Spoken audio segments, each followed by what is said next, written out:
Assalamualaikum warahmatullahi wabarakatuh. Innal hamdalillah nahmaduhu wa nasta'inuhu wa na'udzubillahi min syururi anfusina wa min sayyiati a'malina. Man yahdihillahu fala mudhillalah wa man yudlillahu fala hadiyalah. Asyhadu an la ilaha illallah wa asyhadu anna Muhammadan abduhu wa rasuluh. Amma ba'du. Yang kami hormati dan muliakan pemirsa Tribuners, khususnya yang beragama Islam dimanapun kalian berada. Kembali berjumpa dalam program Mutiara Ramadan Tribun Medan bersama Super Tit. Adapun tema kita pada sore hari menjelang berbuka kali ini yaitu generasi Qur'ani memimpin negeri. Saat ini telah hadir bersama kita narasumber yang nantinya akan berbagi ilmu dan berbagi tentang pengetahuan terkait dengan tema kita pada sore yang berbahagia ini. Beliau adalah Al-Mukarram Al-Ustadz Muhammad Fadli Sudiro MSQ. Assalamualaikum Ustadz. Waalaikumsalam warahmatullahi wabarakatuh. Udah boleh lah ini ya? Boleh, silakan Ustadz. Santai aja Ustadz. Selamat datang Ustadz di studio Tribun Medan. Mabruk. Ini yang pertama ya Ustadz? Iya, karena Tribun agak sombong sama saya kok mengundang saya gitu ya. Iya. Mungkin karena keterbatasan. Keterbatasan gitu, ya. Oke, baik pemirsa Tribuners, beberapa hari yang lalu kita seluruh umat Islam yang melaksanakan ibadah puasa baru saja memperingati namanya Nuzul Quran yang bertepatan pada tanggal 17 Ramadan 1443 Hijriah, di mana malam Nuzul Quran tersebut terdapat keistimewaan dan juga kemuliaan yang berlimpah. Apa saja keutamaan dan apa saja yang nanti bisa kita gali informasi terkait dengan tema kita pada sore yang berbahagia ini, kita langsung saja bertanya kepada Al-Ustadz Muhammad Fadli. Ustadz, terkait dengan malam Nuzul Quran ini Ustadz ya, seperti biasa ini setiap tahunnya lah yang boleh dibilang kita memperingatinya Ustadz. Sebenarnya sejarahnya ini seperti apa Ustadz hingga turunnya Al-Quran di muka bumi? Tafadhol Ustadz. Iya, Bang Ramon dan pemirsa Tribuners ya. Nuzul itu artinya adalah turun. Jadi konsep Quran itu top down, berasal dari Allah yang di atas dan kemudian turun ke muka bumi. Jadi konsepsinya tidak bottom up, ya, tidak dari makhluk yang kemudian berpikir tentang bagaimana desain kitab suci dan bagaimana konsep Tuhan. Jadi konsep Tuhan dan konsep kitab suci yang disebut dengan agama samawi. Nah, karena ada juga agama dinamisme yang berasal dari bumi. Jadi kita mengkreasikan dengan nalar kita selaku manusia dan menemukan titik ketuhanan dengan pola kita. Ya. Termasuk budaya itu. Termasuk budaya. Makanya agama yang berkebudayaan itu bisa jadi problem dengan agama-agama samawi. Nah, ya, jadi agama samawi adalah agama yang sifatnya top down. Maka konsepnya nuzul. Quran itu diturunkan. Dari mana? Dari Lauhul Mahfuz. Ya. Lauhul Mahfuz itu adalah satu tempat khusus, tempat catatan segala amal. Ya. Dan itu di atas langit ketujuh, tinggi sekali tempatnya. Jadi ketika Quran diturunkan dari tempat yang tertinggi itu ke bumi, apa yang menjadi message pesannya kan Bang Ramon kan?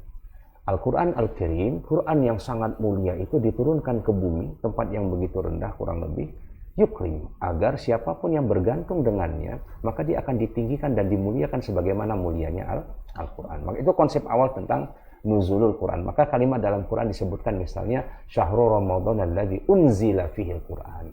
Di bulan suci Ramadan itu diturunkan di dalamnya Al-Quran.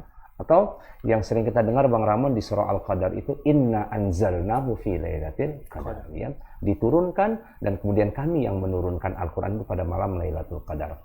Jadi ada dua momen. Jadi ketika dibilang 17 Ramadan itu adalah momentum awal di Jabal Nur ya, di Gua Hiro. Oke. Itu kan yang turun cuma 5 ayat doang. Ya kan? Next kan Quran ada 6.236 ayat. 6.666 itu menggenapkan saja. Ya, kalau genapnya 6.236 ayat. 6 ayat. Jadi kalau kita lihat ya, great moment di malam 17 Ramadan, and next setiap harinya, setiap paginya, setiap siang dan sorenya kapanpun Al-Quran turun. Selama 23 tahun. Sehingga sempurnalah menjadi 30 juz, 114 surah. Ya. Jadi living with Quran, bagaimana hidup bersama Quran, Quran yang diturunkan di muka bumi, maka ditanya bagaimana akhlak Rasulullah itu, maka Aisyah radhiyallahu anha berkata, khuluqul Quran. Akhlaknya Rasulullah adalah Al-Quran yang berjalan. Artinya apa? Setiap ada problem, setiap ada masalah, hudal linnas. Quran yang diturunkan di malam 17 Ramadan itu hanya momentumnya, and next berikutnya 1400 tahun namanya sampai hari ini, bagaimana living with Quran. Kita hidup dengan Quran yang telah diturunkan Allah Subhanahu wa taala. Itulah makna nuzul Quran yang sesungguhnya. Jadi, bagaimana kita menurunkan Quran dalam setiap aktivitas kita di tribun misalnya bekerja, ya, bagaimana value Quran menjadi muslim atau professional of muslim. Yang mengatakan dirinya sebagai muslim, harusnya sudah ada guidance-nya. Sudah ada cara bagaimana menjadi pribadi yang profesional. Di mana itu caranya? Ya huda linnas, yaitu Al-Quran yang mengajarkannya. Kalau ada seorang muslim yang kemudian mempunyai pegangan Quran, tapi di kantor performance-nya tidak baik. Ini bikin malu Quran dan bikin malu Allah Subhanahu wa taala. Sudah dikasih petunjuk untuk bagaimana jadi orang hebat, kok nggak hebat-hebat gitu ya. Nah, ini Quran itu spiritnya di situ. Di pasar Quran harus diturunkan di pasar. Bagaimana value Quran ada di pasar? Bagaimana berdagang yang benar? Menjadi pemimpin yang benar bagaimana? Nuzul Quran, turunkan ya. Quran itu di atas meja-meja kekuasaan yang kemudian semua yang mereka putuskan sesuai dengan apa yang diatur dan apa yang dibimbing Allah Subhanahu wa taala dalam Quran. Itulah konsep nuzul Quran yang lebih hakiki dibanding hanya sekedar momentum saja di satu malam dan sifatnya yearly saja, tahunan saja. Setelah itu kita tinggalkan Al-Quran hanya di malam 17 Ramadan, kita peringati, and next kita kemudian lupakan, dan itu tidak begitu konsep yang diajarkan bagi Nabi Muhammad SAW. Iya. Malah kita melalaikan. Ya. Malah kita melalaikan. Nah, Ustaz, sebenarnya apa sih yang ingin disampaikan oleh Allah melalui Al-Quran itu, Ustaz? Sederhananya kan begini, Bang Roman, ya, bahwa Allah Al-Khaliq yang Maha Pencipta, Dia yang menciptakan segala sesuatu, and then segala sesuatu yang diciptakan kan harus ada rule of regulation-nya, ya. Bagaimana cara langit bekerja, bagaimana cara matahari bekerja, bagaimana cara gunung bekerja, ya. Dan semesta alam raya ini bekerja kan ada tata aturannya. Kita saja di tribun harus ada, ya, klausul aturan kita bekerja. Job desk-nya harus jelas, perjanjian kerja harus jelas, ya kan. Ini kan yang menjadikan bagaimana tribun bisa eksis, ya. Dan dari besarnya Kompas berarti sudah berapa tahun kalau Kompas? Sudah? Ada 50 tahun lebih. Sudah 50 tahun. Kalau dia tidak menggunakan aturan yang jelas dalam melaksanakan ya pekerjaan, saya rasa Kompas sudah tidak sampai 50. Betul, sama betul. Seperti kita negeri ini. Harus ada undang-undang dasarnya. Betul. Harus ada Pancasilanya, ya kan. Ini kan kreasi manusia. Walaupun masih ada yang melanggar juga. Masih ada melanggar, itu kan konteks yang berbeda. Maka kemudian ada polisi sebagai law enforcement-nya. Ada kejaksaan ya. Makanya kita kan ada malaikat untuk menjaga itu. Cuman kan hukumannya tidak langsung. Nah, kita imani dengan yang namanya neraka, and kemudian reward bagi yang menjalankan dapat surga. Itu konsepsinya. Jadi Quran itu diturunkan sebagai guidance, hudal linnas dikatakan Allah, sebagai petunjuk untuk seluruh umat manusia. Dan tidak dikatakan hanya muslim saja. Betul ya. Hudal linnas. Makanya menarik pada tahun 2004 ke 2006 itu ada penelitian tentang satu negara yang mempunyai Islamic Index, bahasanya begitu. George Washington University melakukan penelitian, Bang Ramon, supaya dia terkesan ilmiah diskusi kita, ya kan. Bagaimana nilai-nilai Quran itu diterjemahkan dalam nilai-nilai satu tatanan peradaban kota. Polanya bagaimana? Dicari 200 indeks tentang bagaimana negara yang disebut beradab dan maju itu, yang tertulis dalam Quran dan tertulis dalam hadis. 200 indeks itu indikatornya. Kemudian diteliti di 100 negara di dunia. Ternyata yang paling Qurani dan paling Islami, indeks paling tinggi malah New Zealand, Selandia Baru. Bukan negara Islam. Bukan negara yang mayoritas Muslim. Betul. Ya, artinya apa? Value of Islamnya, value of Qurannya, bukan ya value of akidah. Akidah cerita yang berbeda. Ya. Itu yang disebut dengan hudal linnas tadi itu di sana. Ya. Jadi di Jepang misalnya, Jepang itu mungkin sangat Qurani dan sangat Islami dalam tatanan masyarakatnya, ya kan? Bagaimana menghormati waktu, dan Quran banyak sekali bicara tentang waktu. Bahkan ada sholat yang mempunyai nilai excellent. Tidak hanya karyawan yang disiplin mendapatkan reward. As-sholatu ala waktiha. Pekerjaan yang paling disukai, amal yang paling disukai Allah adalah sholat tepat waktunya. Artinya Tuhan saja. Allah saja suka hambanya yang disiplin. Ya. Dan jelas dia kan, subuh berapa, jam berapa rakaatnya. Itu kan mengajarkan kita untuk disiplin waktu sebenarnya. Kalau kita di kantor saja cuma 2 kali fingerprint, ya di agama kita 5 kali sehari loh. Betul. Bangun subuh kok telat berangkat kerja, itu kan problem sebenarnya. Walaupun kita agak delay juga nih tadi mulainya Ustaz. Oh ini kita delay ya? Iya delay kita saya tadi. Ada kesalahan teknis tadi ya Ustaz. Karena saya baru sekali undang, saya pura-pura nggak tahu. Oke, siap. Oke, ternyata memang sangat bermanfaatnya Al-Quran itu sebenarnya Ustaz.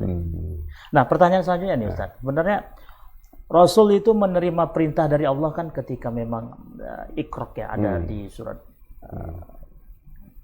Iqra Al-Alaq. Al-Alaq. Ayo. Nah, sebenarnya Rasul itu menerima wahyu itu seperti apa sejarahnya? Ini Bang Ramon. Jadi ini kan satu ya perjalanan ya bagaimana kemudian berujung kepada satu nabi yang disebut Khatamul Anbiya wal Mursalin. It's not the first. Nabi Muhammad bukan yang pertama, gitu kan? Kalau tercatat dalam hadis, itu nabi mencapai 134.000. Nabi ya. Rasul dikatakan ada kurang lebih Allahumma sholli Muhammad. Kalau tidak salah sih 13 ribuan kan. 13.400 kalau tidak salah tersebut angkanya. Berarti bisa jadi Al-Qur'an itu turun di wahyu itu turun sebelum jadi Nabi. Begini, konsep Quran tadi. Jadi Quran itu kan bagian dari petunjuk wahyu ya kan. Yang kemudian disimpullah namanya sebagai Quran. Ada yang sebelumnya adalah Injil, Zabur dan Taurat ya. Yang kemudian ada perbedaan pendekatan akhirnya dari Zabur sendiri, Taurat sendiri dan Injil sendiri muncul sekte agama baru dengannya ya. Tapi lepas dari itu bahwa perjalanan Nabi Muhammad adalah perjalanan yang menyempurnakan perjalanan nabi-nabi sebelumnya, rasul-rasul sebelumnya. Masyhur tertulis dalam Quran ya 25 orang, makanya kita kenal 25 nabi dan rasul. Ya. Tapi sebenarnya dalam sejarahnya banyak. Quran itu bagian dari petunjuk ya kitab suci yang menjadi mukjizat terbesar sepanjang sejarah yang diterima Nabi Muhammad SAW. Nabi-nabi sebelumnya mendapatkan wahyu, tapi tidak sesempurna Al-Quran. Ya. Artinya apa? 1400 ya, 43 sampai hari ini ada banyak profesor-profesor yang berada di dunia ya, yang kemudian masuk Islam karena melihat kebenaran Al-Quran. Jadi Quran itu turun kepada baginda Nabi 1400 tahun yang silam, tapi menjadi petunjuk lintas zaman dan lintas peradaban. Berbeda dengan kitab-kitab sebelumnya yang sifatnya lebih lokal distrik. Ya kan? Kalau dalam kajian keislaman, Nabi Musa umatnya cuma Bani Israel saja. Ya. Nabi Isa umatnya cuma Bani Israel saja, tidak yang lain. Jadi ada ya Bani Israel, ya Bani Israel. Sementara umat Nabi Muhammad ya Bani Adam, ya ayuhan nas, ya kan, untuk manusia dan seluruh anak cucu Adam. Itu konteksnya berbeda ya, tempus berbeda dan kemudian lokus tempat juga berbeda. Ini keunggulan Al-Qur'an. Jadi Al-Qur'an yang turun kepada baginda Nabi ya tentu sebagai guidance bagaimana nabi yang diperintahkan Allah sebagai rasul untuk membimbing umatnya. Yang kemudian Nabi mengatakan dalam hadisnya itu Bang Rahman, taraktu fikum ma amrayni ma in tamassaktum bihima lan tadillu abada kitab wa sunnah Rasulillah. Ada dua pegangan yang kemudian kalau Bang Ramon berpegang dengannya, saya berpegang dengannya, dan seluruh umat Islam berpegang dengannya, maka tidak akan pernah tersesat sepanjang perjalanan yang Anda jalani. Apa itu? Al-Quran dan Al-Hadis. Demikian. Oke, jadi memang pentingnya Al-Quran dan Hadis itu malah sebenarnya seperti yang kita lihat pada kehidupan sehari-hari itu kan Ustaz, kalau kita dalam pergaulan, ketika memang kita saling menyapa antara satu dengan yang lain, ketua, petunjuk ketua. Padahal sebenarnya jawaban yang benar itu adalah Al-Quran dan Hadis. Benar ya Ustaz ya? Itu bagus juga. Bagus ya kan? Bagus itu sebenarnya. Supaya ketuanya rajin baca Al-Quran. Gitu, nah, ya. Terkait dengan ketua yang rajin membaca Al-Quran tadi Ustaz, ini kita menyinggung dengan tema kita, generasi Qurani memimpin negeri. Sebenarnya apa yang ingin disampaikan Ustaz? Terkait dengan bagaimana sih seorang pemimpin itu? Apakah memang dia harus menghafal Al-Quran? Ataukah memang dia harus membaca Al-Quran dulu? Atau memang seperti apa Ustaz yang diinginkan? Oke, good. Jadi kita bicara tentang generation. Ya. Generation adalah mirror of civilization in the future. Ya. Bahwa generasi itu adalah cerminan peradaban masa depan. Jadi how about our Indonesia? Bagaimana Indonesia di masa yang akan datang? Ya, lihat saja generasinya hari ini. Ya kan? Bagaimana Tribun, bagaimana Kompas, itu lihat dari regenerasi yang hadir, generasi-generasi next generation-nya, bukan lihat yang seniornya. Maka ketika Bung Karno mengatakan sederhana begini, ketika 1000 orang tua hanya bisa bermimpi, ya kan?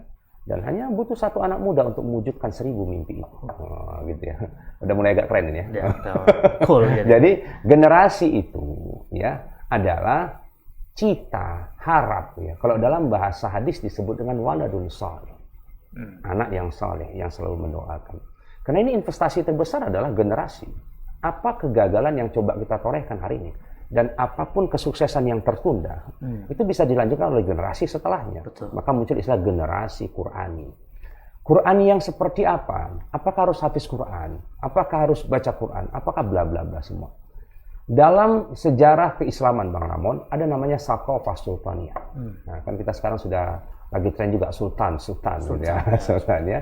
Jadi Saqafah Sultaniyah adalah ilmu dasar sebagai seorang sultan. Ya. Ilmu dasar jadi ketua itu harus ada ilmu dasarnya, sehingga dia mempunyai kompetensi sebagai seorang leader ketua. ataupun ketua. Ya, kok salah petunjuk itu tadi ya, selesai lah betul. kita kan petunjuk Betul. salah petunjuknya. Ya, kenapa? Karena ketuanya tidak punya knowledge sebagai seorang ketua. Ya kan, pokoknya koyak limpul aja lah. Pantang ketua koyak limpul. Dia nggak pakai ilmu. Betul. Ya, dia pakai fulus masalahnya, pakai fulus. Ya. Karena dia jadi ketua pakai fulus juga ya. Cuman berilmu kali tak berpulus kering juga ya kan. Harusnya dua-dua. Sinkronisasi ya Ustaz ya. Jadi Saqafah Sultaniyah itu Bang Ramon, completely yang diajarkan dalam Islam itu ada namanya lifestyle ya. Bagaimana lifestyle of leadership. Leadership itu harus paripurna, namanya menjadi pemimpin. Dia harus menjadi the best generation. Ya. Jadi tidak ada choice, tidak ada pilihan. Yang mau jadi pemimpin, he must the best. Baru negara kita jadi yang hebat. Kenapa pemimpinnya terhebat? Ya kan? Kalau pemimpin yang hebat, ya kita nggak akan bisa hebat. Makanya pemimpin itu adalah saripati dari generasi terbaik, mewakilkan satu, like gitu kan. Jadi satu presiden mewakilkan 280 juta. Jadi kecerdasannya, daya pengaruhnya. Ya. Ini disebut dengan generasi Qurani. Kenapa harus Qurani? Karena Qurani yang menjadi petunjuk in the past tense, ya kan, present tense and future tense. Cuma Quran yang punya catatan masa lalu, catatan masa kini, dan catatan masa Masih akan depan. datang, betul. Ya. Kalau yang lain nggak ada. Benar. Yang lain nggak ada. Jadi kalau future tense misalnya, ya cuma presidennya otaknya politik saja repot kita. Betul. Ya kan semuanya serba politisir. Cuman kalau otak presidennya surga, itu hal berbeda. Jadi kalau dikatakan bagaimana Islam dalam catatan sejarah, ketika Islam mampu menjadi penguasa peradaban dunia itu hampir 1000 tahun. Ya, Muhammad Al-Fatih, penakluk Konstantinopel Bang Ramon. Ya, itu saja umur 21 tahun. Mudah itu. Mengalahkan satu benteng yang tidak pernah tertembus 1123 tahun. Benteng Konstantinopel, dan Napoleon Bonaparte mengatakan, andai kata dunia ini mempunyai ibu kota, maka yang paling pantas untuk menjadi ibu kota adalah Konstantinopel. Karena dia mempunyai positioning itu kan di ujung laut, strategis sekali. Jadi harus menggunakan jalur laut. Kalau ingin menembusnya itu sulit sekali. Daratan semuanya kurang lebih 7 atau 8 km itu semuanya ditutup dengan benteng yang tinggi. Dan itu tidak tertembus selama 1123 tahun. Itu hanya dituntaskan oleh seorang anak muda berumur 21 tahun. Anak yang kuliah belum tamat itu. Umur 21. Kecuali Bang Ramon dulu tamatnya agak cepat. Malah agak lama. nganggur 2 tahun. Ya, jadi kok 21 tahun udah tamat berarti cabut namanya. Berarti nggak ikut wisuda deh. Betul. Oke, jadi Bang Ramon, generasi Qurani yang coba kita sampaikan adalah generasi yang sudah teruji pada masanya. Bukan generasi yang ingin kita coba. Betul. Ya kan, buat anak kok coba-coba ya. Apalagi buat pemimpin di masa yang akan datang. Maka generasi Qurani ini sudah teruji sejak zaman Nabi Muhammad sebagai lifestyle Nabi Muhammad. Sunnah Nabi Muhammad yang paling keren hafal Quran.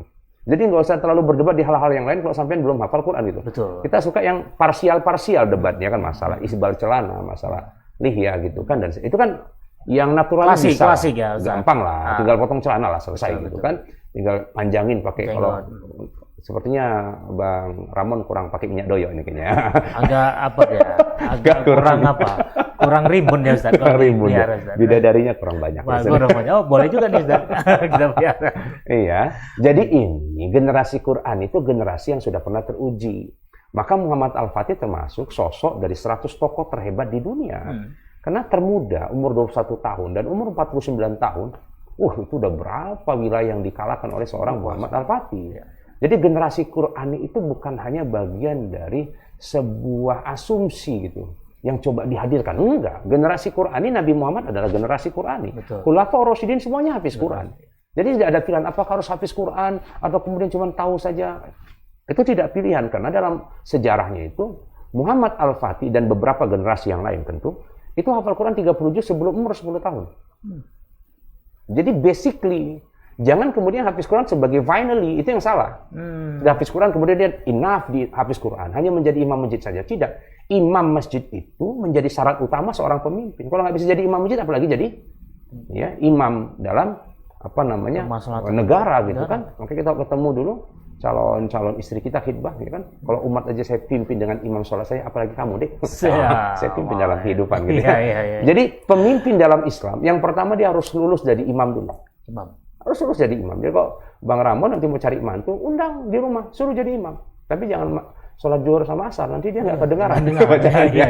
Undang maghrib bisa sama subuh kalau bisa ya. Yang lebih parah dia sirkan ya kan. Dia sirkan pula.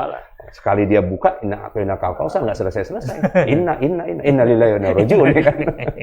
Gitu Bang Ramon ya. Oke Ustaz. Nah, jadi memang untuk menjadi seorang pemimpin itu kan ya setidaknya harus memahami juga ya Ustaz. Must be the best. Jadi, the best. Kalau tidak yang terbaik, kita tidak akan pernah jadi yang terbaik. Oke. Ya, jadi kalau mau negara ini menjadi negara terbaik, lihat. Berbeda loh kualitasnya ketika siapa kita sebut misalnya Bung Karno itu mempunyai makom sendiri ya. Di dunia internasional dia mempunyai prestis. Ya. Next generation-nya kita sebut saja B.J. Habibie lah. Orang tercerdas itu. Di Indonesia tercerdas di dunia 10 besar dan Jerman. Itu dolar pasca Krismon, karena begitu personal garansinya itu, dia punya kewibawaan dan diakui dunia. Itu dolar turun drastis itu, padahal lagi krisis moneter. Itu dolar turun pada titik terendah pada masanya. Itu masa Profesor B.J. Habibie. Cuman kan ternyata Habibie terlalu cerdas untuk bangsa ini. Gitu. Itu problemnya kan. Jadi terlalu cerdas pun payah. Ya kan. Jadi kesalahan rakyat kita ini banyak orang cerdas di negeri ini. Ya. Banyak mungkin yang sudah hafiz Quran juga banyak. Cuman sepertinya anak bangsa yang belum siap dipimpin sama pemimpin terbaik ini. Jadi hafiz Quran, memahami Quran, dan aplikasi Al-Quran. Jadi mengaplikasikan nilai-nilai Al-Quran. Dan tadi Bang Ramon bilang saja Iqra. Iqra itu artinya kan bacalah. Betul. Bacalah itu artinya apa? Itu kualitas literasi. Betul. Peradaban termaju dalam catatan dunia adalah negara yang paling banyak minat bacanya. Indeks baca tertinggi, Jepang tertinggi, Singapura tertinggi, Amerika tertinggi. Baca saja itu. Itu pesan Quran. Itu loh. Jadi sebelum Amerika juga hadir sebagai satu negara, Exodus itu dari Inggris, umur Amerika masih 200-an tahunan, belum sampai 300 tahun itu Amerika. Amerika belum ada, perintah baca itu sudah ada. Itu yang kita sebut tadi, Quran Index tadi. Kita yang tidak aplikatif tentang itu. Jadi generasi Quran ini harusnya apa? Generasi yang suka baca. Makanya kalau nggak suka baca Tribun, sebenarnya tidak Quran itu. Wah, gitu ya. Kurang lebih promosinya begitu. Artinya memang karakter sifat membaca itu seharusnya udah dari sejak dini. Maka muncul istilah Quran dan ada istilah Quran. Quran dan Quran, dua hal yang memang sama. Berbeda memang dalam artian substansinya. Sama-sama dibaca. Tapi value-nya, how to read. Bagaimana membaca. Dan itulah bagian dari Windows of the Word. Ya. Iya. Nah, sebagai generasi Islam nih Ustaz, apa yang ingin Ustaz sampaikan kepada ya? Mungkin Tribuners ini banyak yang bermimpi menjadi seorang presiden mungkin. Ada yang mau jadi seorang gubernur, wali kota, bupati. Nah, kira-kira Ustadz apa yang ingin disampaikan terhadap generasi-generasi saat ini yang memang milenial, yang digital, yang memang Qur'ani, Ustadz? Iya, baik. Pemirsa Tribuners, khususnya generasi milenial, ya. Jadi bagaimana generasi milenial cerdas spiritual. Ya, ketika tidak cerdas spiritual, ini puasa mengajarkan kita, Bang Ramon, ya kan? Siapapun yang tidak mampu berpuasa dalam kehidupannya, puasa dari apa? Puasa dari keharaman. Jadi problem negeri ini adalah problem pemimpin yang tidak takut sama Tuhan. Itu saja. Ya kan? Jadi dia lebih takut sama KPK, ternyata KPK kedan ya kan? KPK manusia, bisa dibayar kan? Betul, ya kan? Hakim adalah manusia, masih bisa dibayar. Cuman kalau dia takut pada Tuhan, ya, itulah yang kita sebut dengan generasi Qur'ani. Dengan mata Allah dia melihat, artinya dia tidak akan melihat apapun yang diharamkan Allah. Dengan telinga Allah dia mendengar, dia tidak akan mendengar apapun yang diharamkan Allah. Dengan tangannya dia bergerak, ada tangan Qur'ani, tangan yang tidak akan memberi tanda tangan atau apapun yang diharamkan. Itulah generasi Qur'ani. Jadi sekarang sedang krisis, ya. Krisis apa? Krisis ketuhanan. Itu saja problemnya hari ini generasi milenial, termasuk adik-adik hari ini. Ya. Jadi generasi milenial cerdas spiritual begini. Kita kan berdiri di atas bumi di mana Tuhan menciptakannya. Dan kemudian yang numpang di atas bumi itu, walaupun di rumah termahal di dunia, rumah itu numpang kok. Karena yang punya bumi Allah. Betul. Sebelum engkau dilahirkan, sebelum ayahmu dilahirkan, sebelum negeri ini ada. Negeri ini baru berumur 76 tahun. Bumi ini sudah miliaran tahun. Ya. Ini cara spiritual itu begitu. Ya. Jadi cara spiritual generasi pikirnya harus wise gitu. Ketika Fir'aun sombong sama Musa, sebenarnya Tuhan kamu siapa sih Musa? Kata Nabi Musa begini, Rabbus samawati wal ard. Tuhan langit, Tuhan bumi. Perasaan aku kalau di bumi, aku lewat kemana-mana, nggak ada yang bilang aku nggak Tuhan. Kalau ada yang berani bilang, aku bunuh semua. Iya. Cuman kalau di langit belum ku tengok. Ya Haman, wahai Haman, bangunkan gedung yang tinggi, Sorha, gedung pencakar langit. Itulah dibangun yang namanya piramida. Aku ingin melihat Tuhan Musa di atas langit. Itu kata Firaun. Dibangun tuh piramida, selesai dibangun, naik dia ke atas. Mana Tuhan Musa? Kok nggak kelihatan? Iya. Itu antara pinternya atau gobloknya Firaun gitu. Ini kan masa kisah cerita 2000 tahun yang silam cerita Nabi Musa kan. Cuman itu sudah bagian dari Fir'aun mencoba, maka salah satu yang harus kita hindari dalam diri kita ini ya, dalam Quran disebut wa ana rabbukumul a'la.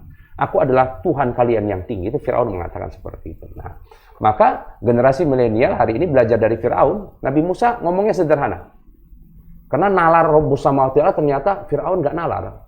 Langit itu kan unlimited size ya. Luasnya tidak terbatas sampai sekarang. Jaraknya dikatakan sementara menurut sains dan teknologi itu jaraknya 50.000 tahun cahaya satu jarak langit. 1 detik cahaya 300.000 kilometer. Betul. Nah itu kan ilmiah supaya generasi milenial berpikir juga ilmiah gitu. Ya, Jangan harus pikirnya Quran itu kemudian jadul, tidak itu ya. Kemudian Nabi Musa mengatakan sederhana, Rabbi wa rabbu abaikumul awwalin. Siapakah Tuhanmu ya Musa? Tuhanku dan Tuhan bapak nenek moyangmu. Sederhana kan? Nah, jadi semua yang hadir pada majelis itu, kata dalam riwayat ada 1000 penyihir, ada 10.000 penyihir yang berhadapan langsung dengan Nabi Musa dan Harun. Itu sebagian besar penyihirnya yang tadi diundang sama Firaun untuk mengalahkan Nabi Musa masuk Islam. Langsung Masuk Islam. Kenapa? Karena dia berpikir, oh ya juga, ketika Firaun belum lahir, Tuhannya siapa kalau Firaun mengaku sebagai Tuhan? Dia saja generasi yang lahir dari rahim ibunya. Jadi ibu Tuhannya siapa? Kakeknya Tuhannya siapa? Wah, Nabi Musa ini benar. Itu cara cerdas bertuhan. Maka hari ini, siapakah generasi Qurani dan generasi milenial cerdas spiritual? Santunlah yang sedang berdiri di atas bumi yang Allah ciptakan. Santunlah Anda sebagai generasi yang masih berada dalam naungan langit Allah Subhanahu wa Ta'ala. Dan ketika ingin menjadi pemimpin, minta petunjuklah kepada Dia, Allah pemilik bumi dan Dia pemilik langit. Bukan hanya dari Sabang sampai Merauke, dari Miangas sampai Roti. Bumi ini milik Allah. Maka engkau bisa menaklukkan dunia atas izin Allah Subhanahu wa Ta'ala.